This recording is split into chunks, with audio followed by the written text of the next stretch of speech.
Hey, welcome back. So, thought I'd just bring you along today and show you a daily chore. It's a weekend, and I am getting the cornfield ready. You're going to hear planes flying overhead constantly. We're in the middle of a forest fire. This is like the third fire, a really significant fire this year here in the mountains. And it's really smoky back in here. About 2 miles back is where they're dropping water. And then there's a lake kind of over in here, another mile or two. And I imagine that's where they're picking up water. So we're going to hear that, which is a good thing. I'm glad they're doing it. Corn. I'm going to grow corn. I've let this field go fallow for 2 years. I haven't grown a garden in 2 years just because of work stuff and life stuff has gotten in the way. But I found a weekend today where I could at least break the ground up and get it ready to plant. What I'll do is, this was just a rough till. I just knocked the grass up. That's all I wanted to do. I'll do probably one, maybe two more tillings where I will do kind of a final grade, break up all those little clots. I'll give it a week or two, and any weed seed that's in here will start to sprout, and I'll till those under. I've tried the Ruth Stout method. I've tried square foot gardening. Ruth Stout method is you just grow in pure compost, rotted hay, and just compost. You just cover everything. My weeds are so aggressive that just didn't work for me. So I tried square foot gardening, putting everything in raised beds, and even put 2 layers of fabric underneath the beds. The weeds still broke through the I mean, I've got really aggressive weeds. So I just went back to doing it the way I had been doing it, which is till, and just use brute force to plow the weeds under as they come up. Plant in rows where I can just run the tiller up and down between the rows a couple of times, rake the dirt over to the plant, put a little compost and some mulch around the plant for water purposes, moisture. And that seems to be the only way I can grow a garden in this land because the weeds are just relentless. So in here, in this little area, will be sweet corn. The last time we grew sweet corn, which was a couple of years ago, we froze most of it, and we froze it in the shuck. We just cut the end off where you would usually find the worm. Threw about 4 ears in a Ziploc baggie. We didn't vacuum seal them or anything.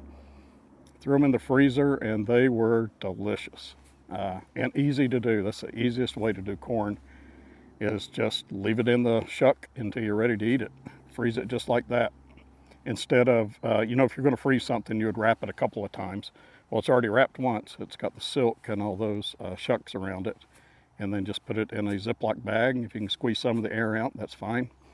And throw it in a freezer. And boy, it was delicious. So we'll grow sweet corn here again, and I may grow a runner bean in with the corn. I may not. It's kind of a pain when you go to pull everything at the end of the year. You got to pull the stalk up and everything. You've got all those vines, but I might, or I may do a trellis back there. I've got a lot of cleanup to do behind me. I've got a lot of cleanup to do in front of me. Outside the fence, I'll grow my potatoes because deer don't eat potatoes, but they love corn. So inside the fence, we'll grow corn. And if they eat some of it, I'm okay with it. As long as they don't eat all of it, leave me some. I'll plant enough for them too. And this is it. This will be my corn patch. I'll do tomatoes and peppers in some wicking tubs, which I've got to clean out and redo. When I redo that, I'll show you that. I'm not going to turn this into a gardening channel. I just thought this might be an interesting video, and I felt like doing it, so I'm doing it. So I will take you along in the process. It's going to be several weeks. I've got to get into the orchard, and I've got to do some pruning, and I need to get my blackberry vines up against the trellis. So that's coming up. I really need to get back on work on my greenhouse, and that's where we're at. That's what I'll be doing. I really like this tiller. This is a Craftsman tiller, but it is identical to a Troybilt Bronco. I mean, down to the buttons and everything. So I'm thinking it came out of the same factory as the Troybilt. I bought this at Lowe's several years ago for several $100s less than a Troybilt.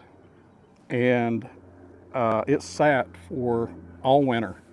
I didn't even crank it. Came out here, pulled the cord one time, and it cranked right up. So I cannot complain about this. This has been a great tiller. So if you garden or grow anything at all, let me know what you grow and what your year looks like of growing food. I plan to grow a little bit. I'm not going to go, I say that every time I grow a garden, and I end up growing too much. Last time I grew potatoes, we grew probably 500-600 pounds for 2 people. Most of them rotted before we could eat them. I do like to can potatoes, pressure can them. They are really ready to go. It's a ready to go meal. You just have to heat them up. They're already cooked. So we'll probably can some potatoes. We'll definitely can some tomatoes. And I'm not going to do a lot. Work just is not going to allow me to do a lot.